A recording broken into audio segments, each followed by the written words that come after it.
আদালতেই মেয়ে হত্যার প্রতিশোধ নিল মা। বাস্তব এই ঘটনা যেন সিনেমাকেও হার মানায়। আদালতে তখন তিল ধারণের জায়গা নেই। যৌন নির্যাতন করে প্রতিবেশীর 7 বছরের মেয়েকে খুন করার অভিযোগে ক্লাউস গাবাউস্কির বিরুদ্ধে মামলার শুনানি সবেমাত্র শুরু হয়েছে। হঠাৎই ভরা আদালতে পরপর 8টি গুলির শব্দ। ততক্ষণে রক্তাক্ত অবস্থায় মেঝে লুটিয়ে পড়েছেন মামলার অভিযুক্ত 35 বছরের ক্লাউস। 1981 সালের 6 মার্চ ওই দিন ভরা আদালতে একের পর এক গুলি করে ক্লাউসকে হত্যা করেন আনা বাখমায়ার নামের এক শিশুকন্যার মা মারিয়ান বাখমায়ার। ক্লাউসকে লক্ষ্য করে 8টি গুলি চালালেও তার পিঠে 6টি গুলি লাগে। আদালতেই মৃত্যু হয় ক্লাউসের।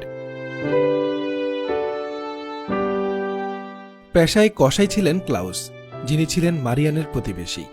পাশের বাসায় থাকত। ঘটনার দিন মায়ের সঙ্গে ঝগড়াঝাটি হওয়ায় স্কুলে যাবে বলে বেরিয়েও স্কুলে যায়নি আনা। এরপরে ক্লাউসের খপ্পরে পড়ে সে। অভিযোগ রয়েছে, আনাকে ঘণ্টার পর ঘণ্টা নিজের ঘরে আটকে রেখে তার উপর যৌন অত্যাচার চালায় ক্লাউস। এরপর তাকে শ্বাসরোধ করে হত্যা করেন। দিনটি ছিল 1980 সালের 5 মে।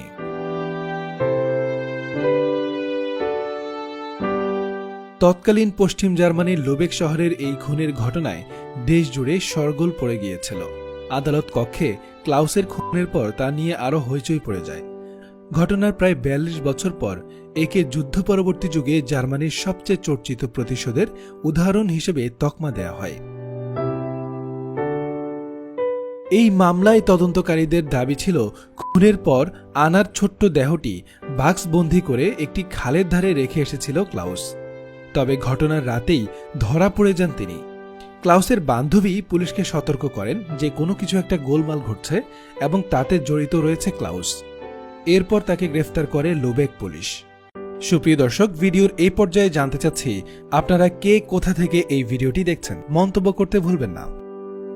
পুলিশি জেরায় আনাকে খুনের কথা স্বীকার করেছিলেন ক্লাউস, যদিও তার উপর যৌন নির্যাতনের কথা অস্বীকার করেন তিনি। উল্টো তার দাবি ছিল 7 বছরের আনাই নাকি তাকে যৌন প্রলোভন দেখানোর চেষ্টা করেছিল, এমনকি সে ব্ল্যাকমেইল করে অর্থ আদায় করতে চেয়েছিল বলেও দাবি করেন ক্লাউস। অর্থ না দিলে মায়ের কাছে যৌন নির্যাতনের অভিযোগ করবে বলে ক্লাউসকে হুমকিও দিয়েছিল সে। এই ধরনের উদ্ভট কথা বলে যাচ্ছিল ক্লাউস। শিশুদের উপর যৌন হেনস্থার অভিযোগে আগেও দোষী সাব্যস্ত হয়েছিলেন ক্লাউস। ফলে বছরখানেকের মধ্যে আনার খুনের মামলার তদন্ত গুটিয়ে ফেলে পুলিশ। যদিও আনার উপরে যৌন নির্যাতন চলেছিল কিনা তা স্পষ্টভাবে বলতে পারেননি তদন্তকারীরা। 81 6 মার্চ ছিল এই খুনের মামলার শুনানির 3য় দিন। লুবেকের জেলা আদালতে হাজির ছিলেন আনার মা মারিয়ানো। সঙ্গে তার হ্যান্ডব্যাগে ভরে এনেছিলেন একটি 0.22 ক্যালিবারের বেরেতা পিস্তল। তা থেকেই পরপর 8টি গুলি করেছিলেন মারিয়ান। প্রত্যক্ষদর্শীদের দাবি, ওই দিনও আনাকে নিয়ে কুকথা বলেছিল ক্লাউস। তা শুনেই গুলি চালান মারিয়ান। জেলা আদালতের বিচারক গুন্থার ক্রোগার জানান, গুলি চালানোর পর মারিয়ানের সঙ্গে তিনি কথা বলেছিলেন।